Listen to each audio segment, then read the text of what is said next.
다양한 전문가의 시선으로 인천의 소식들을 진단하고 그 진실을 확인해보는 시간 시사진단 팩트체크 이형구 기자입니다. 시사진단 팩트체크의 13번째 시간, 오늘도 여러 인천의 소식 가운데 가장 이슈가 되고 있는 주제를 선정해왔습니다. 시사진단 팩트체크의 13번째 시간, 오늘의 주제입니다. 수도권 교통 혼잡을 개선하기 위해 건설하는 수도권 제2순환고속도로. 송도 구간의 람사르 습지를 지나고 소음 문제 등이 제기되는 상황. 시사진단 팩트체크 시작해보도록 하겠습니다. 시사진단 팩트체크 13번째 시간. 오늘은 이도영 소장님, 장정구 위원장님, 이현준 기자님과 함께하겠습니다.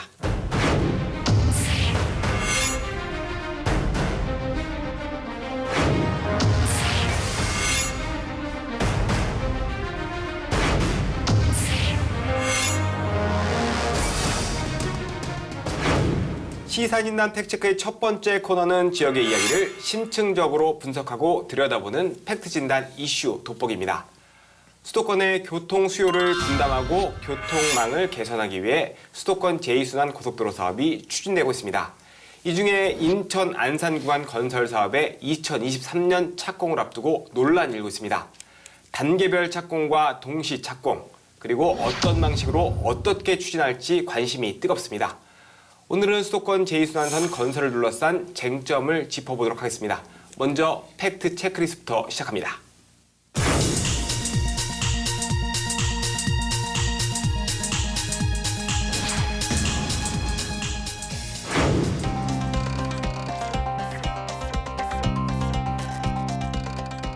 이슈 용어를 정리하는 팩트 체크리스트 이현준 기자님 체크해 주시죠. 네, 첫 번째 체크리스트는 바로 수도권 제2순환고속도로입니다. 수도권 제2순환고속도로는 경기도 화성시를 기준으로 인천시와 경기도를 순환해 다시 화성시로 돌아오는 총 길이 263.4km의 고속도로입니다.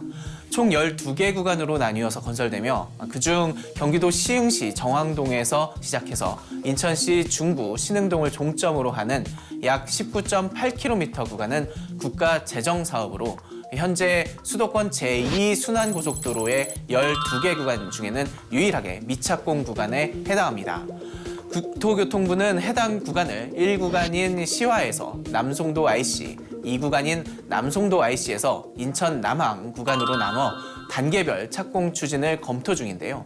최근 인천시가 국토부와 협의를 통해 1, 2구간 동시 착공, 2030년 동시 개통에 최선을 다할 것이라고 밝히면서 어떻게 결론이 날지 관심이 쏠리고 있는 상황입니다. 네, 국토부가 단계별 추진을 이야기했던 배경에는 이 구간의 환경 문제와 주민 반발 등 이슈가 있었기 때문입니다. 이 중 환경 문제와도 관련이 있는데 두 번째 팩트 체크리스트 어떤 겁니까? 두 번째는 람사르 습지입니다. 람사르 습지는 국제협약인 람사르 협약에 의해 보호습지로 지정된 곳을 말하는데요. 람사르 협약의 정식 명칭인 물새 서식처로서 국제적으로 중요한 습지에 관한 협약이라는 말처럼 독특한 생물지리학적 특성을 가지거나 희귀 동식물종의 서식지 또는 물새 서식지로서의 중요성을 가진 곳들이 람사르 습지로 지정이 됩니다. 이 중 송도 갯벌의 습지 보호 지역은 지난 2014년 국내에서 19번째로 람사르 습지로 지정이 됐고요. 현재 제2순환고속도로 사업으로 바로 이 송도 갯벌의 훼손이 우려되고 있는 상황이기에 환경 대책이 필요한 상황입니다. 이현준 기자님 감사합니다. 수도권 제2순환고속도로가 건설되면 수도권의 교통 흐름에도 많은 변화가 일어날 것 같습니다. 이도영 소장님, 이 제2순환선이 개통되면 인천에 어떤 영향이 있을까요? 네, 방금 체크리스트에서 얘기한 것처럼 수도권 제2순환선은 인천, 안산 구간 같은 경우는 전체 12개 구간 중에서 지금 유일하게 착공조차 되지 않은 구간 아니겠습니까? 만약 이 사업이 진행된다면은 수도권 제2순환망이 완성이 된다. 즉 순환선으로서의 면모를 제대로 갖추게 된다고 볼 수가 있습니다. 인천 입장에서도 그렇기 때문에 많은 효과, 영향을 기대할 수 있다, 기대가 되는데요. 송도 국제도시가 개발이 되면서 그에 따른 교통 수요를 분담할 수가 있고 또 교통 혼잡도를 개선하는 데 많은 도움이 될 것으로 생각이 됩니다. 특히 인천 실항에서 발생하는 물동량과 수도권 외곽을 오가는 인천 시민들의 교통량을 이제 마음대로 이제 분담할 수가 있기 때문에 교통 체증으로 인한 불편과 비용 증가를 최소화시킬 수 있을 것이다. 또 인천 지역에 그렇기 때문에 오랜 수건 사업이라고 볼 수가 있는데요. 이렇게 되면 앞으로 인천항을 비롯해서 인천의 경쟁력을 한 단계 높이는 데 크게 기여할 수 있을 것으로 예상이 됩니다. 네, 수도권 제2순환 고속도로가 인천의 교통 혼잡을 개선할 수 있고요. 인천항과 그 배후 단지의 경쟁력을 높이는 데 큰 기여를 할 것이다. 이렇게 정리를 해주셨습니다. 그런데 국토부가 이 사업을 1구간과 2구간으로 나눠서 단계별로 추진하겠다. 이렇게 검토를 하고 있죠. 국토부가 그런 결정을 한 이유가 있을 텐데요. 장종구 위원장님, 그 이유가 무엇일까요? 예. 그 제2순환선의 인천 안산 구간을 8.4km하고 11km로 나누어서 진행하는 부분은 뭐 크게 한 두 가지 정도로 생각을 해야 될 것 같습니다. 일단은 사회적인 논란이 진행이 되다 보니까 이거를 어떻게 하면 해소할 수 있을 것인가에 대한 고민을 국토부가 했던 것 같고요. 인천시가 보호지역을 2009년도에 지정을 하면서 이 보호지역 문제를 어떻게 해소할 것이냐에 대한 사회적인 합의 과정이 좀 필요하겠다. 그러기 위한 시간이 좀 필요하겠다라고 해서 보호지역 구간을 조금 단계적으로 진행하자 이런 의중이 반영됐지 않을까 싶습니다. 근데 이제 문제는 아까도 말씀드렸던 것처럼 이 습지보호 지역이 단지 국내법에 의한 보호만이 아니라 국제 협약에 의해서도 보호가 되고 있다는 점이고, 또 하나는 최근에 그 홍콩에 있는 마이포 습지하고 자매결연을 이동 물새 보호와 관련해서 자매결연을 맺은 습지이기도 합니다. 그러다 보니까 이게 국내법과 국제 협약 두 곳에 의해서 약속을 한 부분. 근데 과거에는 이 그 노선이 육지부에 있던 노선입니다. 그 육지부에 있던 노선을 송도 경제자역을 개발하는 과정에서 갯벌로 밀어내는 상황이 있었고, 그러다 보니까 보호지역으로 노선이 지금 검토가 되고 있는 상황에 문제가 좀 되고 있다. 근데 이게 지금 그 환경단체만의 반대가 아니라 환경부라든가 해수부에 중앙정부도 동의하지 않고 있는 입장이기 때문에 과연 이 문제를 어떻게 해소할 것인가라고 하는 거는 국토부와 도로공사뿐만 아니라 인천시도 앞으로 장기적으로 검토해야 될 과제다. 그래서 이 부분을 푸는 것이 앞으로 이 제2순환선 문제를 푸는 핵심이 될 수밖에 없다. 그러기 위한 시간이 좀 필요한 상황으로 1단계, 즉 1구간과 2구간으로 나누려고 생각을 했었는데, 인천시가 이제 주민들이 동시착공을 요구하면서 인천시가 동시착공을 검토하면서 앞으로 이 문제가 어떻게 풀릴지 좀 저도 관심 있게 좀 지켜보려고 생각하고 있습니다. 네, 국제적 약속에 따라 환경을 보존해야 하고요. 또 주민 반발에서 비교적 자유로운 1구간부터 착공을 하고 2구간은 문제를 해결한 뒤 단계별로 추진하는 걸 검토하고 있다. 이런 얘기인 것 같습니다. 그런데 국토부의 단계별 착공 얘기가 나오자 인천시 시민청원에 동시착공을 요구하는 청원이 올라왔습니다. 좀 전에 장정구 위원장님께 말씀을 해주셨는데 인천시가 답변을 내놨죠. 인천시도 정부의 동시착공을 건의했고 협의 중이다. 이런 내용입니다. 이와 관련한 이야기 들어보시죠. 구간 건설 진행 중 발생할 수 있는 환경 영향을 최소화하기 위해 습지 보호역 추가 지정, 확대 등 습지 기능 보존 방안을 논의하고 있습니다. 이 부분은 앞으로 지역 주민, 환경단체, 관련 기관 등과의 소통을 통해 여러 방향을 검토해 나갈 것입니다. 대행노선 일부가 주택가 인접해 있어 소음, 먼지 등 주거 환경 피해에 대한 우려에 대해서도 최소화를 위한 구체적인 대책을 마련해 가겠다는 말씀을 드립니다. 인천시는 2030년 수도권 제2순환고속도로 동시 개통을 위해 최선을 다할 것입니다. 네, 인천시도 동시착공을 적극 추진하겠다는 내용인데요. 이현주 기자님, 만약에 동시착공을 추진한다면 어떤 이점이 있을까요? 예, 가장 직접적인 건 제2순환고속도로의 2030년 개통의 가능성을 높일 수 있다는 점일 겁니다. 시와에서 남송도까지 1구간에 대해 올해 실시 설계를 거쳐서 2023년 착공을 하고 습지보호 요구 등으로 공사 일정을 확정하지 못하고 있는 남송도에서 인천 남항까지 209 구간은 추후 진행하겠다는 게 국토부 구상인데, 이렇게 되면 아무래도 전 구간 개통 시점이 지연될 수밖에 없습니다. 이럴 경우 가장 큰 문제는 심각해질 것으로 예상되는 이 일대 교통 문제입니다. 인천항과 배후 단지의 그런 물동량이 늘어나면서 송도 해안도로와 제3경인 고속도로 등 주변 도로가 지금도 극심한 교통 체증의 현상을 좀 보이고 있습니다. 항만업계에선 정부가 인천 신항의 부도 확장 사업을 추진 중이고 현재 운영하고 있는 인천항 배후 단지의 5배 규모의 항만 배후 단지가 송도에 공급될 예정이어서 주변 도로망 확충이 시급하다고 주장을 하고 있습니다. 제2순환고속도로가 개통되지 않으면 신항에서 발생하는 교통량의 100%가 송도 내로 유입될 수밖에 없는데 인천 신항의 교통량은 2025년 하루 평균 4만 8천 대까지 늘어날 것으로 예상되고 있습니다. 지금 시작해도 개통에 빨라야 10년 정도가 걸리는 만큼 조속한 개통이 필요하다는 게 업계의 얘긴데요. 인천시는 이런 점을 감안해서 정부의 전 구간 동시 개통을 건의하고 정부로부터 긍정적인 답변을 얻었다고 했습니다. 인천시가 1209 동시 개통이라는 그런 결과를 얻는데 성공할지 관심이 진행 상황을 좀 지켜봐야 될 것 같습니다. 네, 동시 착공이 진행되면 그만큼 고속도로의 개통이 빨라지고 교통난이 해결되는 시점이 앞당겨질 것이다. 이런 얘기인데요. 그런데 동시 착공을 하려면 앞서 얘기한 환경과 주민 피해 문제에 대한 대책도 있어야 합니다. 먼저 장종구 위원장님, 이 문제의 가장 큰 쟁점은 환경 피해일 텐데 습지 보호구역에 대한 훼손을 줄여야 하지 않습니까? 어떤 대책이 있을까요? 예, 이게 지금 송도가 과거의 갯벌, 머누금이라고 해서 상당히 드넓은 갯벌, 인천을 대표하는 갯벌이었죠. 주민들은 동죽이라든가 백합 조개를 잡았고 얼마나 많았는지 이 호미가 들어가지 않을 정도로 상당히 그 조개가 많았다라고 하고 그런 조개류를 먹기 위한 물새가 상당히 많이 오는 상황이 있었던 거죠.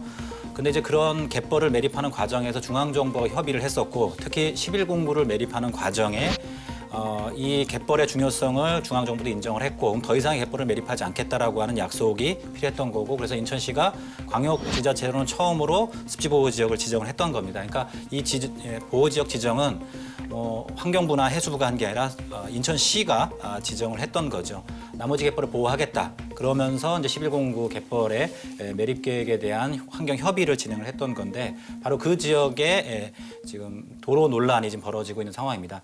그 지역의 가치를 잠깐 말씀을 드리면 아까 조개에 대한 말씀도 드렸는데 전 세계 4,000마리밖에 없는 저어새라는 새가 있습니다. 이 새가 남둥유수지에서 지금 번식을 하고 있는데 이 새의 먹이터가 바로 송도 갯벌입니다. 만약 이 갯벌이 훼손이 된다라고 하면 이 저어새의 생존에 이제 위협을 받게 되는 상황이 될 거고요. 또 하나는 이제 검은머리 갈매기라고 하는 이것도 이제 IUCN이라고 하는 세계 자연 연맹에 등록되어 있는 적색 목록에 등록되어 있는 멸종위기 조류죠. 이 조류는 이미 보호지역 지정하기 전부터 송도에 상당히 많이 서식을 하고 있었기 때문에 환경 협의하는 과정에서 대체 서식지 조성에 대한 협의가 있었고 실제로 그 조성이 지금도 논의가 좀 되고 있는 상황입니다. 근데 바로 그 검은머리 갈매기가 번식하고 있는 곳이 저희가 보통 이제 골든하버라고 부르는 신국제 여객 터미널 주차장 부지 인근에서 지금 번식을 하고 있습니다. 만약에 그쪽으로 노선이 확정이 된다라고 하면 검은머리 갈매기의 번식에도 영향을 줄 수밖에 없다. 그러면 과연 이 부분에 대한 피해나 영향을 어떻게 하면 최소화할 것인가가 이 사업의 쟁점이다, 환경적인 쟁점이다라고 말씀을 드릴 수 있겠습니다. 이번에는 주민 피해와 관련된 문제를 들여다보겠습니다. 이동 소장님, 사구간 인근 지역 주민들의 피해가 크다 이런 우려도 나오고 있습니다. 어떤 내용일까요? 수도권 제2 순환선이 해안선을 따라 지금 건설되는 거 아니겠습니까? 그렇기 때문에 송도 국제도시 사업 구간 인근 아파트 주민들의 소음 피해, 분진, 조망권 같은 피해가 이제 불가피하다 볼 수가 있습니다. 이제 고속도로가 만들어질 경우에 불과 158m 거리에 불과한 단지가 있을 정도인데요. 이렇게 될 경우에는 상당한 소음 피해가 예상된다고 볼 수가 있습니다. 문 열고 지낼 수가 없을 거라 볼 수가 있을지도 모르겠어요. 그런데 KDI 이제 연구 결과를 보면은 2030년에 제2순환 고속도로가 통행이 될 경우에 일일 한 5만 대가량 차량이 지금 왕래할 것으로 통행할 것으로 좀 추정을 하고 있습니다. 이렇게 될 경우에 이들 차량이 쌩쌩 달리면서 발생하는 소음, 분진들이 바로 인근 주민들에게 그대로 고스란히 피해를 입힐 우려가 있다라고 볼 수가 있습니다. 또 이제 고속도로가 생긴 데가 또 탁 트인 바다 전망에 이렇게 도로가 있는 그런 층도 발생할 수가 있을 거고요. 이렇게 될 경우에는 이제 민감한 아파트 집값에 직접적인 영향을 미칠 수도 있다라는 우려가 있는 것도 사실이라 볼 수가 있습니다. 그렇기 때문에 209 착공이 진행이 늦어진 것이 뭐 앞서 장 위원장님 말씀하신 것처럼 뭐 송도 갯벌, 환경 피해 뭐 이런 침해 이런 문제뿐만 아니라 이처럼 인근 아파트 주민들에 대한 집단 민원 반대도 큰 이유 중에 하나였다 이렇게 볼 수가 있습니다. 네, 지금 말씀하신 그 특정 아파트가 사실은 그 인천대교 바라면서 조망이 좋은 곳으로 이렇게 입소문이 나긴 소문났죠. 했더라고요. 예. 그러나 아마 경관부터 소음 뭐 이런 것들을 걱정하고 있는 것 같습니다. 그럼 이런 피해를 줄이기 위해서 방법을 좀 찾아야 될 것 같은데 장정구 위원장님, 그 환경 피해를 줄이기 위한 대책들 어떤 게 있을까요? 예, 그 환경단체들도 도로 자체를 반대하는 건 아닙니다. 왜냐하면 이게 제2순환선이라고 하는 것이 제1외곽순환 고속도로하고 더불어서 수도권의 교통난 해소에 필요하다라고 하는 부분에는 좀 공감을 하고 있다. 근데 이제 문제는 이게 고약한 것이 바로 국내 법에 의한 보호지역이고 국제협약에 등록되어 있는 지역인데 습지보전법에 보면은 그 행위 제한의 예외 조항이 있습니다. 그러니까 보호지역이라고 하더라도 할 수 있는 시설들이 있는데 이 도로는 행위 제한 예외 조항에 해당하지 않는다라는 겁니다. 그러니까 현재 법상으로는 도로를 건설할 근거가 없다라는 겁니다. 그러면 도로를 건설해야겠다라고 한다라고 하면 해당 구간만이라도 보호지역에서 해제를 하거나 몇 가지 방법을 찾아야 되는 부분이 하나 있을 거고요. 또 하나는 국제협약에 가입했기 때문에 람사르 사무국이라든가 철새 사무국하고의 어떤 협의를 진행할 것이냐라고 하는 부분에 이 과정이 남는다라는 부분인 거고, 또 하나는 뭐 이런 걸 해소하기 위해서는 생각할 수 있는 게 이제 우회라든가 지하 터널에 대한 부분을 이제 고려할 수 있는데, 그럼 이제 아암대로라든가 제2 경인고속도로하고 연결할 수 있는 방법, 그런 게 기술적으로는 가능할 수 있다. 다만 국토부나 도로공사가 이야기하는 부분이 빚이라고 하는 경제성이 일이 넘느냐 안 넘느냐가 문제인데, 그러니까 비용 문제하고 시간 문제 때문에 빚이가 일이 넘기 어렵다. 그래서 만약에 그렇게 하게 되면 진행이 어렵다라고 얘기를 하고 있거든요.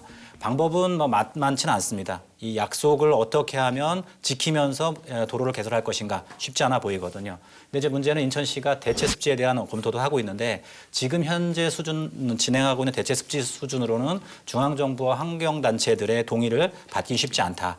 제가 보기에는 한강하구라든가 강화도에 상당히 많은 갯벌이 남아 있는데, 장기적으로는 이 지역에 대한 갯벌을 어떻게 보호하면서 그 가치를 인정받을 것인가라고 하는 큰 틀에서의 고민을 인천시가 해야만 이 문제를 돌파할 수 있지 않을까라는 생각을 합니다.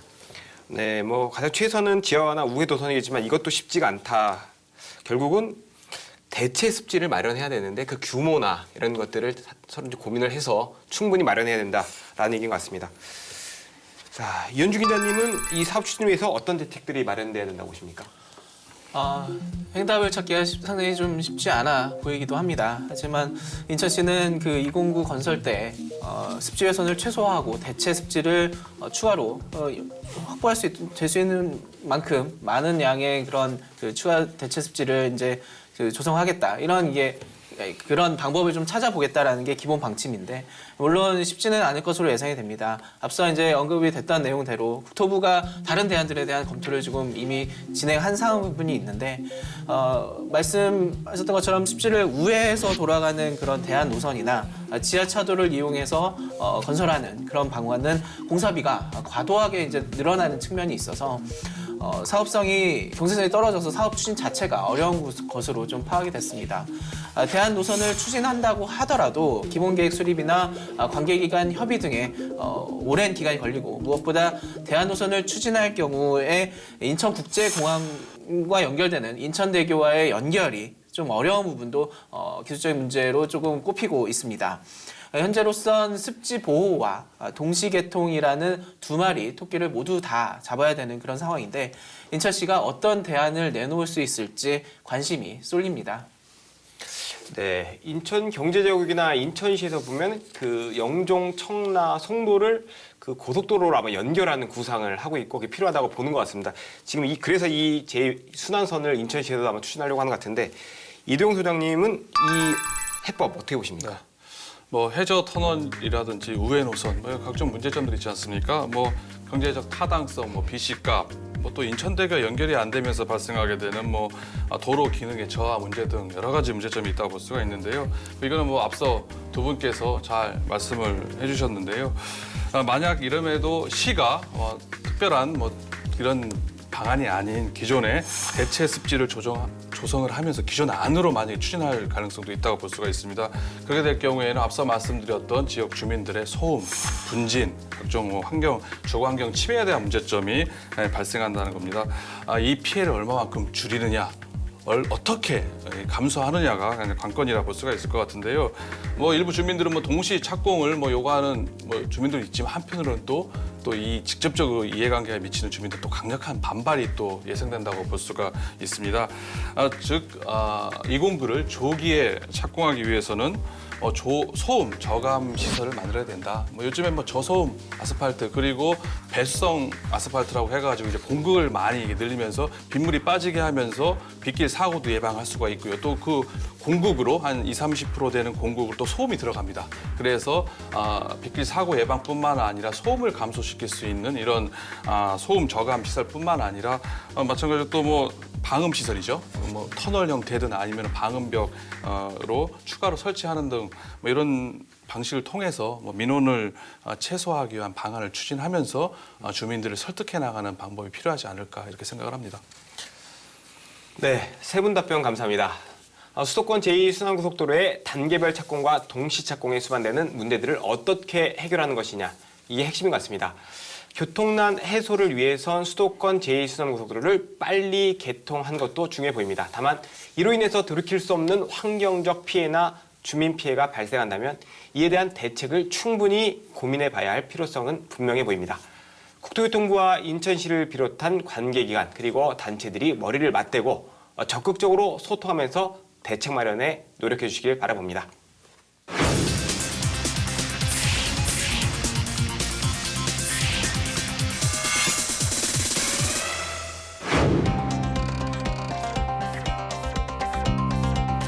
팩트진단 이슈 읽기 시간입니다. 인천의 다양한 현안에 대해 전문가의 간략한 의견을 들어보는 시간입니다. 이번에는 계속되고 있는 인천의 큰 이슈 중 하나죠. 소각장 건설을 둘러싼 인천 기초단체들의 갈등에 대해 이야기해 보겠습니다. 먼저 이도영 소장님, 갈등의 시작이 된 인천시 자원수산센터 건립 계획에 대해 말씀해 주시죠. 인천시는 2020년 인천 수도권 매립지의 2025년 사용 종료를 선언하고 이를 실현하기 위해 지난 11월 인천 친환경 자원환경시설 건립 계획을 발표했습니다. 그중 생활 폐기물 자원순환센터, 즉 소각장 건립 계획도 밝혔었는데요. 기존 광역 소각 시설인 송도와 청라는 승인 규모를 축소하는 현대화 사업을 추진하고 중구와 남동구, 부평, 계양구에 각각 250에서 350톤의 처리 용량을 갖춘 자원순환센터, 강화에 45톤 규모의 자원순환센터를 신설한다는 계획을 발표했습니다. 하지만 이런 발표 이후 기초단체들의 반발이 이어지면서 인천시는 각 기초단체들과 갈등을 봉합하기 위해 노력하고 있는 상황입니다. 현재 각 지자체별로 새로운 협의체를 구성해 대안을 내놓은 곳도 있고요. 인천시와 협의에 속도를 내는 곳도 있습니다. 이현중 기자님이 각 지초단체의 상황을 좀 더 자세히 설명해 주실까요? 예, 우선 인천 서구는 2002년부터 운영한 청라 소각장 소각장을 폐쇄하고 새 소각장을 마련하기로 한 상태입니다. 서구는 최근 인천시와 이 같은 내용을 중심으로 한 인천 서구 친환경 자원순환센터 소각장 건립 업무 협약을 맺었습니다. 인천시는 지난해 11월 수도권 매립지 2025년 종료를 대비한 인천 지역 자원환경시설 건립 계획을 발표하면서 청라 소각장을 현대화해서 사용하는 방안을 좀 가닥을 잡았는데요. 서구가 현대화가 아닌 새로운 소각장 건립 쪽으로 의견을 모으면서 방향이 바뀌었습니다. 새 소각장은 서구와 강화군의 폐기물을 처리하게 될 예정입니다. 서구가 제시한 새 소각장 대안 후보지는 경서동 적환장과 원창동 북항배후단지 그리고 오류동 인천터미널 물류단지 근린공원 등 세 곳으로 타당성 조사와 입지선정위원회의 심의 등을 거쳐서 최종 확정될 예정입니다. 서구의 광역 소각장을 조성하기로 원만히 합의하면서 첫 단추를 잘 꿰었다고 볼 수 있지만 풀어야 할 과제는 여전히 남아있는 상태입니다. 연수구와 미추홀구, 남동구 등 3개 기초단체는 송도 소각장을 공동으로 사용할 수 있도록 해달라고 인천시에 요구를 하고 있는데요. 중구와 미추홀구 그리고 남동구와 동구를 묶어서 각각 광역송악장을 지으려던 인천시의 애초 계획과는 좀 다른 상황입니다. 이들 세 개 기초단체장들은 인천시의 계획이 실제 주민 생활과 동떨어진 권역으로 구분이 돼 있어 떨어져 있어서 설정이 돼 있어서 합리적이고 효율적이지 않다고 주장을 하고 있습니다. 중구와 미추홀구의 폐기물을 담당할 중구 소각장 후보지는 중구보다 미추홀구 주민들이 더 많이 살고 있고 남동구와 동구 쓰레기를 소각할 남동구 소각장 역시 주변에 연수구민이 살고 있다는 겁니다. 인천시는 이런 요구를 검토하고 있는데 현재 그 송도 소각장 처리 용량을 고려했을 때 이 같은 요구를 그대로 받아들이기는 좀 어렵다는 입장입니다. 송도 소각장 증설 등으로 이들의 요구가 일부를 좀 받아들인다고 하더라도 중구와 동구의 폐기물 처리 문제가 남게 됩니다. 부평구와 계양구에서 발생하는 폐기물을 인근의 부천 소각장에서 지으려던 그 당초 계획도 지역 주민들의 반발 등으로 좀 쉽지 않은 상태입니다. 인천시는 상반기 중으로 미추홀구 등 3개 그 기초단체의 요구를 포함해서 전체적인 자원순환시설을 건립계획을 마련할 방침인데 어떤 결론을 낼지 주목됩니다. 네, 과연 상반기 안에 인천시가 각 기초단체들과 갈등을 원만히 마무리할 수 있을지 계속 지켜봐야 할 것 같습니다. 그런데 자원순환센터, 여기선 소각장이죠. 이런 자원순환센터 건립 계획이 나오면 지역 내에서 갈등을 겪는 경우가 많습니다. 장정구 위원장님, 이런 갈등이 계속 되는데도, 예고가 되는데도 네. 추진하는데 뭐 이유가 있겠죠? 예. 우리나라는 종량제 봉투 시행 이후, 그러니까 결국에 이제 폐기물 관리법 시행된 후에 나름 쓰레기 관리 정책이 자리를 잡았다라고 평가를 할 수 있습니다. 그런데 이제 문제는 수도권 쓰레기 매립지라고 하는 대규모 처리 시설이 있다 보니까 이것이 초반에는 나름 잘 정리가 됐었던 건데 쓰레기를 감량한다든가 아니면 폐기물을 자원 순환을 한다든가 하는 정책들이 꼼꼼하게 추가적으로 진행이 됐어야 되는데 그런 부분이 많이 미흡했다. 그러니까 안정적으로 처리할 수 있는 시설이기 때문에 쓰레기를 줄일 필요가 없었던 거죠. 그래서 이게 지금 이제 부각이 되고 있다라고 봐야 될 것 같고요. 시민들은 이제 나름 분리배출을 잘 했는데 현장에서는 재활용이 잘 안 되고 있었던 거죠. 그러니까 20% 정도가 부족했던데 이 부족한 부분을 우리가 서로 무관심했던 책임이 다 있다. 그럼 이 부분을 어떻게 해석할 것인가가 이제 관건이고 좁은 땅덩어리에서 더 이상 매립을 할 수 없는 이제 소각을 하면서 처리를 할 수밖에 없는 상황이 이르렀고, 근데 이런 문제들에서 가장 중요한 건 이 쓰레기 문제는 모두가 발생자이고 또 모두가 피해자일 수 있다라고 하는 공감대가 우선이 되어야 된다라고 생각을 할 수 있고요. 그래서 최종 처리까지 시민들이 알아야 된다라는 부분입니다. 그래서 이제는 이제 수도권 쓰레기가 매립지가 과거에는 변두리였지만 이제 도시의 한복판으로 오는 과정 속에서 매립지도 논란이 될 수밖에 없는 상황이 있었던 거죠. 그러니까 이 부분을 다 인정을 하고 그러면 이제 소각장, 그다음에 선별장, 그다음에 최종 처리한 시설까지 시민들이 함께 고민할 수밖에 없는 조건이다. 물론 이런 과정 속에서 모두가 책임을 지고 피해에 대한 부분이 있다라고 하면 투명하게 공개를 하고 그리고 이런 시설들이 현대화되면서 주변 지역의 환경 피해가 최소화될 수 있는 부분. 소각한다고 문제가 해결되는 건 아니거든요. 여러 가지 추가적인 문제가 발생할 수 있기 때문에 이 문제를 최소화할 수 있는 부분들을 투명하게 시민들하고 논의하는 과정. 근데 결국에는 돈 문제입니다. 비용을 많이 쓰면 그런 현대화 시설 속에서 충분히 주민 편의 시설로서 이런 소각 시설들이라든가 매립 시설이 작용할 수 있다. 그 부분에 대해서 우리가 얼만큼 끈기 있게 신뢰감을 가지고 논의를 할 것인가가 관건이라고 말씀드리겠습니다. 네, 인천시가 말하는 2025년 수도권 매립지 사용 종료를 위해서도 사실 이 소각장 문제는 매우 중요합니다. 인천의 기초단체들은 그 자원순환센터의 건립 계획에 따라 각기 다른 과제에 이제 직면해 있는 거지 않습니까? 앞으로 어떤 대책이 필요할까요, 이동영 소장님? 광역 단체인 이제 인천시하고요, 또 기초단체인 군구 간의 이런 갈등, 이거 단체장의 가치관, 그리고 정책 방향에 따라서 이렇게 서로 다르기 때문에 이런 갈등은 좀 불가피하다 이렇게 볼 수가 있을 것 같습니다. 하지만 이제 직매립을 이제 지향을 하고요, 또 소각 형태로 가는 것은 세계적인 흐름, 트렌드라고 볼 수가 있습니다. 또 쓰레기 발생지 처리 원칙에도 그렇게 해야 하는 게 또 맞다고 보고요.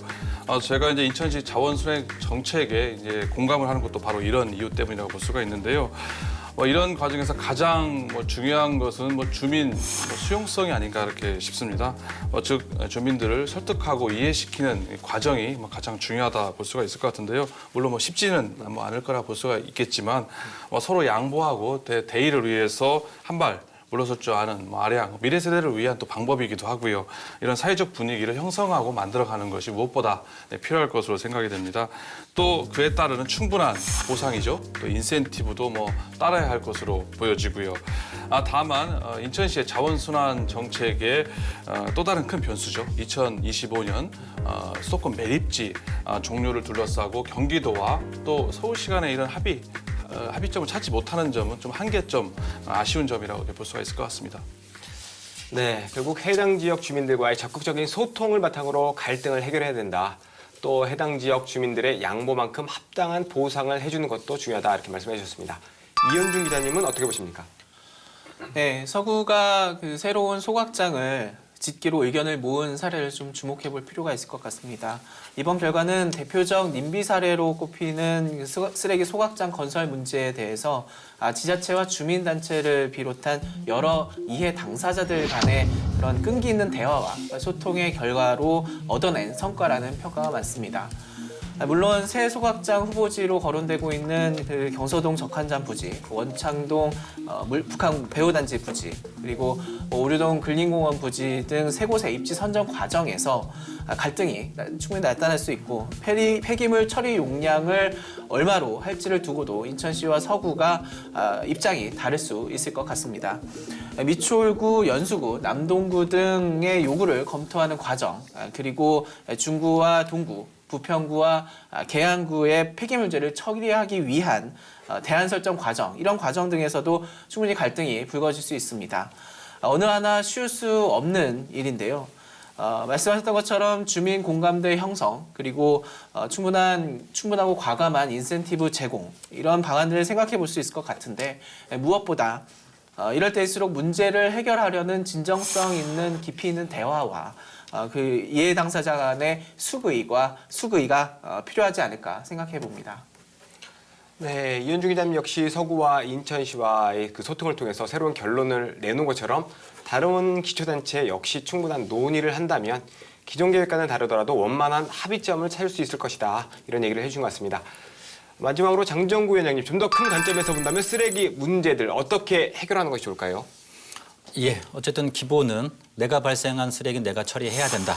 그 비용도 내가 부담해야 된다라는 생각을 분명히 해야 된다는 말씀을 드리고요. 그중에 인천시가 지금 일회용품 없는 청사를 선언을 했고 공공청사로도 확대가 될 예정에 있는데 아직은 정착을 됐다고 보기 어렵습니다. 그러면 이게 일회용품의 범위에 대한 고민도 해야겠지만 포장재에서도 과도한 포장재가 상당히 많거든요. 이런 부분들을 우리가 함께 관심을 가지고 해결할 방법을 좀 찾아야 된다는 말씀을 드리고요. 그중에 하나가 저희가 종량제 봉투가 10년이 넘도록 동결이 되어 있었습니다. 대부분. 그러면 싸게 버리고 있었다라는 거죠. 근데 싸게 버리는 상황 속에서 쓰레기가 제대로 처리되지 않았다. 그러니까 결국에는 쓰레기 종량제 봉투 값부터 현실화하는 게 필요하다. 왜냐하면 절반도 안 되게 지금 처리를 하고 있었던 거거든요.